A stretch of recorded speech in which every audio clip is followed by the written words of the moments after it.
আপনাদের একটা বাড়তি হাদিস শোনান দিলে শুনবেন? ধৈর্য আছে? সাইয়েদনা আনাস ইবনে মালিকের বর্ণনা, সাআলতু নবী সাল্লাল্লাহু আলাইহি ওয়া আলিহি ওয়াসাল্লাম আইয়াশফি লি ইয়াউমাল কিয়ামাহ। হযরত আনাস ইবনে মালিক বলেন, আমি একদিন নবীজির কাছে অনুরোধ করলাম, ইয়া রাসূলুল্লাহ, আপনার কাছে আমার একটা দাবি, কিয়ামতের দিন আপনি আমার সুপারিশ করবেন, আপনি আমার জামিন হবেন, শাফাআত করে আমারে জান্নাতে নিয়ে যাবেন। সুবহানাল্লাহ। সুবহানাল্লাহ। নবীজি বললেন, আনা ফাইলুন ওয়া নাস, তোমার টেনশনের কোনো কারণ নাই, আমি রাসূল ওয়াদা করলাম কিয়ামতের ময়দানে তুমি আনাসের জন্য আমি রাসূল শাফাআতের ব্যবস্থা করে দিব। সাইয়েদনা আনাস বলেন, এরপর আমি জানতে চাইলাম, ফাইনা আতলুকা ইয়া রাসূলুল্লাহ, ওগো আল্লাহর হাবিব, কিয়ামতের এই বিশাল ময়দানে কোথায় আমি আপনারে তালাশ করব, কোন জায়গায় গেলে আপনারে আমি পাবো? নবীজি বললেন, উতলুবনি আউওয়ালা মা তাতলুবনি আলাস সিরাত, ওয়া নাস, সর্বপ্রথম তুমি আমারে পুলসিরাতের কিনারায় তালাশ করবা। আনাসে আমি পুলসিরাতের কিনারায় আমার উম্মতের অপেক্ষায় থাকবো, যাতে আমি অপেক্ষা করবো এজন্য যাতে আমার কোন উম্মত আমার অনুপস্থিতিতে জাহান্নামে গড়িয়ে না পড়ে যায়। আমি বললাম, ফাইল্লাম আলকাকা আলাস সিরাত, ও নবী, যদি আপনারে আমি পুলসিরাতের কাছে না পাই, কোন জায়গায় গেলে আমি আপনারে তালাশ করব, কোন জায়গায় গেলে আপনারে পাবো, কোন জায়গায় আপনার দেখা মিলবে? নবীজি বললেন, আতলুবনি ইনদাল মিজান, ওয়া নাস, যদি তুমি আমারে পুলসিরাতের কাছে না পাও, দ্বিতীয়বার তুমি আমার মিজানের কাছে তালাশ করবা। আনাসে যেখানে পাপ পুণ্যের হিসাব নেওয়া হবে, আমি রাসূল সেখানে আমার উম্মতের পাহারাদার কান্ডারি হয়ে অপেক্ষা করব। সুবহানাল্লাহ। আনাস, আমি চাইবো না আমার কোন উম্মতের বদের পাল্লাটা ভারী হয়ে যায়, আমি চাইবো সেখান থেকেই তার জান্নাতের মুক্তির একটা ব্যবস্থা করে দিই। আমি বললাম, ও নবী, ফাইল্লাম আলকাকা ইনদাল মিজান, যদি আপনারে আমি মিজানের কাছে না পাই, ওই বিশাল কিয়ামতের ময়দানে আমি কোথায় আপনাকে তালাশ করব? নবীজি বললেন, ফাতলুবনি ইনদাল হাওদ, ওয়া নাস, যদি তুমি আমার মিজানের কাছে না পাও, সর্বশেষ তুমি আমাকে হাউজে কাউসারের কাছে তালাশ করবা। আনাস রে, সেখানে জান্নাতি শরাব নিয়ে আমি রাসূল আমার উম্মতের মায়া অপেক্ষা করতে থাকবো। সুবহানাল্লাহ। আনাস, আমি আমার উম্মতকে জান্নাতি শরাব পান করে জান্নাতে ঢুকাই দেব। সুবহানাল্লাহ। ফাইন্নী লা উফতি হাযিহি সালাসা মাওয়াতিন, আনাস রে, এই তিন জায়গার বাইরে আমি কোথাও থাকবো না, এই তিন জায়গার যে কোনো এক জায়গায় তুমি অবশ্যই কিয়ামতের দিন আমি রাসূলকে পেয়ে যাবে। সুবহানাল্লাহ। হাদিস প্রমাণ করে নবীজি উম্মতের মায়ে কাঁদবেন, অপেক্ষা করবেন, আর আহাম্মকে কয় কিয়ামতের দিন নাকি নবীজি পাপিষ্ঠ হয়ে যাবেন। নাউযুবিল্লাহ। চিৎকার মেরে বলেন নাউযুবিল্লাহ। নাউযুবিল্লাহ। সেই রিওয়ায়াত হাদিস ফাতাবাসসামা মুসা সাল্লাল্লাহু আলাইহি মুসলিমকে হাদিস, নবীজি বলতেন, জিবরিল আসে কেন? উম্মতের গরম, কিসের গরমে? উম্মতের গরমে। ধরে বলেন, উম্মতের গরমে। কই তার উম্মত? রসুলের দিকে তাকায় দেখে, দেখে যে চেয়ারের চারদিক থেকে বিশাল একটা জায়গা, শুধু কালো মেঘের নেয়, কালো কালো, কালো এগুলো কি? এগুলো হচ্ছে তার উম্মত। নবীজি একটু মন খারাপ করলেন, আরে উম্মতি ইয়া জিবরিল, আমার উম্মত মুসার উম্মত, কয়টা উম্মত দেখলাম? হযরত জিবরিল বলেন, ইরফা রাসাকা ইয়া মুহাম্মদ সাল্লাল্লাহু আলাইহি ওয়াসাল্লাম, ও মুহাম্মদ সাল্লাল্লাহু আলাইহি ওয়াসাল্লাম, এবার আপনি আপনার মাথা মুবারক উঠান। নবীর মাথা মুবারক উঠালে দেখেন মুসার কত গাঢ় কালো, আরো অনেক অনেক দিন গাঢ় কালো, যতদূর যায় শুধু কালো মেঘের নেয়। নবীজি বললেন, জিবরিল এরা কারা? বলে, এরা হচ্ছে আপনার উম্মতের ভেতরে তারা আস্তে আস্তে জান্নাতে যাবে। সুবহানাল্লাহ। উম্মত নাই, আমার রাসূলের উম্মত দুটো বিনা হিসাবে জান্নাতে যাবে। সুবহানাল্লাহ। সুবহানাল্লাহ। আল্লাহর হাবিব বলেন ওয়াদানি রাব্বি আইয়ুদখিলাল জান্নাতা মিন উম্মতি 70000 লা হিসাব আলাইহিম ওয়ালা আযাবা। আল্লাহ কি আমার সাথে ওয়াদা করেছেন আমার উম্মতের ভেতর থেকে 70000 কে বিনা হিসাবে বিনা আযাবে আল্লাহ জান্নাতে ঢুকিয়ে দিবে। সুবহানাল্লাহ। ঠিক আছে? কম বলে সুবহানাল্লাহ।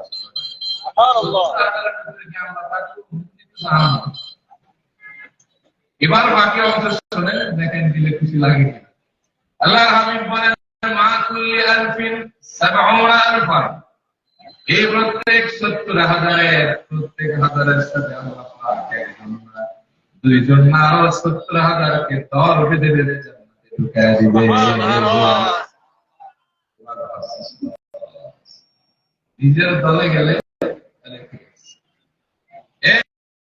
আল্লাহর হাবিব বলেন আনা আকরামুল আউয়ালিন ওয়াল আখিরিন ওয়ালা ফাকর আমি পৃথিবীতে সব মানুষের ভিতরে সর্বশ্রেষ্ঠ আমি রাসূল সবচেয়ে বেশি মর্যাদার অধিকারী ওয়ালা ফাকর তুমি সুবহানাল্লাহ। তাহলে নবীজির দ্বিতীয় আদর্শ কি ছিল? আল্লাহর হাবিব সাল্লাল্লাহু আলাইহি ওয়া আলিহি ওয়াসাল্লাম তিনি কখনো অহংকার করেন না। সুবহানাল্লাহ সুবহানাল্লাহ। এই সামনে তো কোন ছিল শুনতেছেন? এজন্য অহংকার করবেন নাকি নিজের দমা রাখবেন? মান তাওয়া লিল্লাহ রাফাহুল্লাহ। যে আল্লাহর জন্য বিনয় হয়ে যায় আল্লাহ পাক তার মর্যাদা বাড়ায় দেন। সুবহানাল্লাহ। মনে রাখবেন পৃথিবীতে অহংকার দিয়ে ক্ষমতা দিয়ে পৃথিবীতে কখনো স্থায়ী হওয়া যায় না। পৃথিবীতে যাদের বিনয় আছে আদর্শ আছে চরিত্র আছে ওই মানুষটাই পৃথিবীতে প্রতিষ্ঠিত হয়ে যায়। এজন্য আপনার যদি টাকা পয়সা কমই থাকে আপনার যদি সম্মান সমাজে অত বেশি এস্টাবলিশ নাও থাকে কিন্তু আপনি চরিত্রবান আপনি আদর্শবান আপনি ভেজাল লোক না আপনি মারার পর যুগ যুগ মানুষ আপনাকে স্মরণ করবে। ঠিক কিনা? আর যাদের ক্ষমতায় দেশ কাঁপত মানুষ কাঁপত মসজিদের পিলার কাঁপত মসজিদে গিয়ে রাজনীতি দিব দেখবেন এরা করে পরের দিন জানাজার করে দোয়া করার কোন লোক থাকে না। কত দেখলাম 9 বছরের রাজা 10 বছরের সাজা। ঠিক কিনা? বিনয়মান আপনার মর্যাদা বাড়াই দিবে কে? আল্লাহ। 3 নম্বরে আল্লাহর হাবিব ছিলেন আদিল ন্যায়পরায়ণ। সুবহানাল্লাহ বলেন। সুবহানাল্লাহ। আল্লাহর হাবিব ইনসাফের নবী ছিলেন তিনি সবচেয়ে বড় ন্যায় প্রতিষ্ঠা করেছেন এই পৃথিবীতে। কখনো তিনি কারোর সাথে অন্যায় করেন না জুলুম করেন না। এজন্য রব্বুল আলামিন তার হাবিবকে উচ্চ মর্যাদা হিসেবে পৃথিবীতে প্রতিষ্ঠা করে দিয়েছেন। সুবহানাল্লাহ। নবীজি কেমন ইনসাফ পরায়ণ ছিলেন? সুনান আল-বাইহাকি থেকে মানে সেই riwayat-এর একটা হাদিস আপনারা শুনতেছেন? কষ্ট হইতেছে বাবা? ঘুমান থেকে দেখি মাশাআল্লাহ একদম ঘুমান। এক মাহফিলে বলছিলাম ঘুমান থেকে অর্ধেকের বেশি বাচ্চা গেছে ঘুমে। আসলে কি ঘুমে নাকি আল্লাহ বলে? শুনতেছেন? তাকবীর আল্লাহু আকবার আল্লাহু আকবার। কেমন আদর ছিলেন কেমন ন্যায় পরায়ণ ছিলেন। ইখতাসামা রাজুলান ফিল মদিনা দুইজন লোক মদিনা মুনাওয়ারায় ঝগড়া লাগিয়েছে। আহাদুন মিনাল ইয়াহুদ ওয়া আহাদুন মিনাল মুসলিমিন। একজন হলো ইহুদি আর একজন হলো ইমানদার আমকাওয়াস্তে ইমানদার কামকারে। দুইজনের ঝগড়া লাগছে।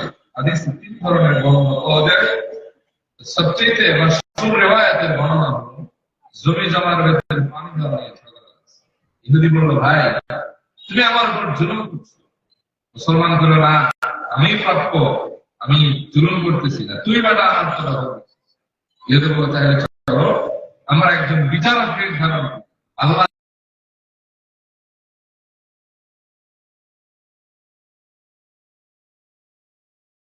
দুইজন মিলে আল্লাহর হাবিবের কাছে আসলেন।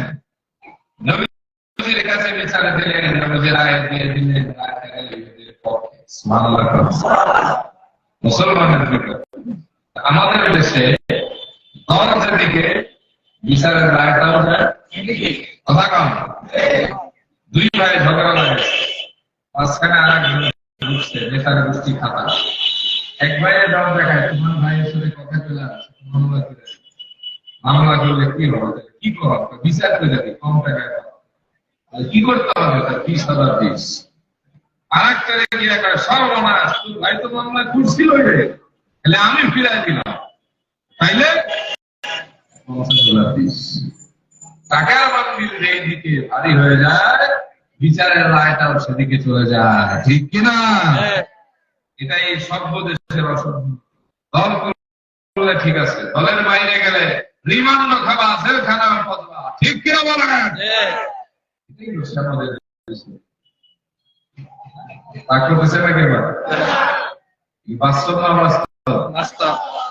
আপনার বাপের যদি টাকা না থাকে তাহলে বুঝবেন আইনের 24 দরজা আপনারে ঘুরায় চলে। গরিবের জন্য, নির্যাতিত মানুষের জন্য এদেশের কোন আইন নেই। এদেশে আইনের সুবিধা ভোগ করে এদেশের কারবারীরা, রাজনৈতিক প্রতিহিংসাকারীরা, আর সাধারণ জনগণ মরে চিল্লা। এখন ঠিক কিনা? তোমার বাপের টাকা নাই তো তোমার আইন নেই, তোমার জন্য আছে বেআইন। তোমার একবারে হাইকোর্ট, সুপ্রিম কোর্ট সব ঘুরাবে, তুই জেলখানায় পয়সা করবি আপনারা না পাঠাবি দিবেন। আর তোমার বাপের যদি ফোনের কারণ থাকে, তোমার বাপের ঘাড়ু যদি নেবা লাগে, তোমার যদি টাকা পয়সা থাকে, তাহলে তুমি একদিকে ডুববা, একদিকে দেখতেছি জেলখানায় গেছে আমেরিকা কোথাও আসবে, পরে শুনে 400 কোটি টাকা দিয়ে ভাগছে, এরকম আছে না নাই? এই জন্য আল্লাহ হাবিবের কাছে বিচার দিলেন, আল্লাহ হাবিব রায়টা দিলেন হিন্দুদের পক্ষে, মুসলমানের অন্তর জ্বালা শুরু। তিনি আর নিজের সামাল দিতে পারলেন না, যে কামটা করলো আমার পক্ষে রায় দিল, ইহুদির পক্ষে। ইহুদি তার দুশমন। এই মরণ যন্ত্রণা নিয়ে সাইয়েদনা ওমরের কাছে গেলেন, বলেন ওমর, আমি একটা সানি করাতে চাই। সাইয়েদনা ওমর বলেন, প্রথম বিচারটা কে করছে? আল্লাহ পাবে। তাই তাহলে একটু সবর করো, ফাসবিরিয়া ফুলান। সাইয়েদনা ওমর ভিতরে গেলে এক তরবারি আনলেন, ফাদারা বাউনুকা, এই মালাউনের গর্দন এক ফুট দিয়ে 2 টুকরা করে দিয়েছেন। গোটা মদিনা মুনাওয়ারা খবর রটে গেল, কথাটা ওমর মুমিনা, ওমর একজন মুমিন হত্যা করে ফেলেছে। কিন্তু সাইয়েদনা ওমরের ভৎসনা করতে লাগলো। ওমরের বড্ড বার বেড়েছে, হত্যা বেরবাটার নাম রক্ত গরম, তারে তারে মারা ফেলা, তরবারি সাবধানে চালায়, মুমিন হত্যা করে ফেলেছে। সাইয়েদনা ওমর লজ্জিত হয়ে কান্না করতেছে, আয়া শুনে কি আমি ইমানদার হত্যা করলাম? সাইয়েদনা ওমরের এই কথা আল্লাহ তাআলা বরদাস্ত করেন নাই। সাইয়েদনা ওমরের পক্ষে আল্লাহ তাআলা আয়াতে কারিমা নাযিল করে সাইয়েদনা ওমরকে চূড়ান্ত সমর্থন দিয়েছে। রব্বুল আলামিন বলেন, ফালা রাব্বিকা লা ইউমিনুনা হাত্তা ইউহাক্কিমুকা ফীমা শাজারা বাইনাহুম থুম্মা লা ইয়াজিদু ফী আনফুসিহিম হারাজান মিম্মা কাদাইতা ওয়া ইউসাল্লিমু তাসলিমা। চিল্লায় আল্লাহু আকবার। আমি আপনার রব নিজেই নিজের কসম দিয়ে বললাম, ফালা রাব্বিকা লা ইউমিনুন, কোশ্চিন কালেও তারা ঈমানদার হবে না, তারা কখনো মুমিন না। হাত্তা ইউহাক্কিমুকা ফীমা শাজারা বাইনাহুম, যতক্ষণ না তাদের সৃষ্ট বিবাদে আপনার ফয়সালাকে চূড়ান্ত বলে না মেনে নেয়। ও রাসূল, আপনার সামনে মেনে নিল। থুম্মা লা ইয়াজিদু ফী আনফুসিহিম হারাজান মিম্মা কাদাইত, এরপরে যদি আপনার সামনে থেকে যাওয়ার পরে আপনার ফয়সালার ব্যাপারে তাদের প্রশান্তি না আসে, দিলের ভেতরে খুঁতখুঁত তৈরি হয়, সন্দেহের জন্ম নেয়, আমি বললাম তাহলে তারাও ঈমানদার না। আমার ওমর যেটা করেছে সেটা ঠিকই করেছে, আপনি ইনসাফের নবী, আপনি ইনসাফ করেছেন, ওমরও যথেষ্ট ইনসাফ করে দিয়েছে। সুবহানাল্লাহ। তুমি ছিলেন ইনসাফ করার আদেশ।